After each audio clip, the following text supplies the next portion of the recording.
नीम के पेड़ की गवाही, एक प्रेरणादायक कहानी। कहानी का शीर्षक, नीम के पेड़ की गवाही। स्थान, एक छोटा सा गांव। किरदार, रमेश गांव का एक गरीब किसान, ठाकुर साहब गांव का अमीर जमींदार, सरपंच गांव का मुखिया।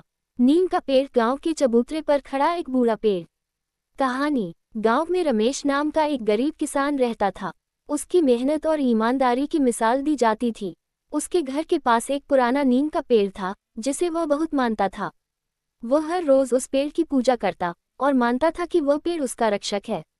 एक दिन गांव का जमींदार ठाकुर साहब ने रमेश पर आरोप लगाया कि उसने उनके खेत से बैल चुराया है। रमेश ने लाख इनकार किया, पर ठाकुर की ताकत और दौलत के आगे उसकी आवाज दब गई। गांव की पंचायत बुलाई गई। ठाकुर ने सबूत के तौर पर 2 गवाह भी ला दिए जो झूठ बोलकर रमेश को दोषी साबित कर रहे थे।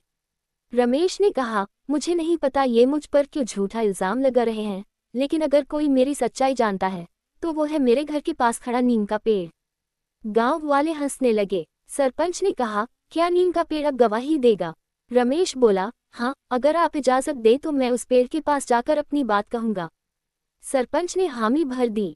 रमेश पेड़ के पास गया, आंखें बंद की और पेड़ से बोला, हे नीम देवता, आप साक्षी हैं कि मैंने कोई चोरी नहीं की। अगर मैं दोषी हूं तो मुझे यही सजा मिल जाए। तभी अचानक एक तेज हवा चली और नीम के पेड़ से एक पुराना लटकता हुआ झोला नीचे गिरा। गांव वाले दौड़कर वहां पहुंचे। झोले में ठाकुर साहब की मुहर लगे कुछ दस्तावेज और रमेश की जमीन के कागज थे जो कई साल पहले चोरी हो गए थे। अब सच्चाई सबके सामने थी। ठाकुर साहब का झूठ पकड़ा गया। पंचायत ने उन्हें सजा दी और रमेश की इज्जत लौटाई। सीख, सच्चाई चाहे कितनी भी दब जाए, एक न एक दिन सामने जरूर आती है। और कभी कभी पेड़ भी गवाही दे जाते हैं।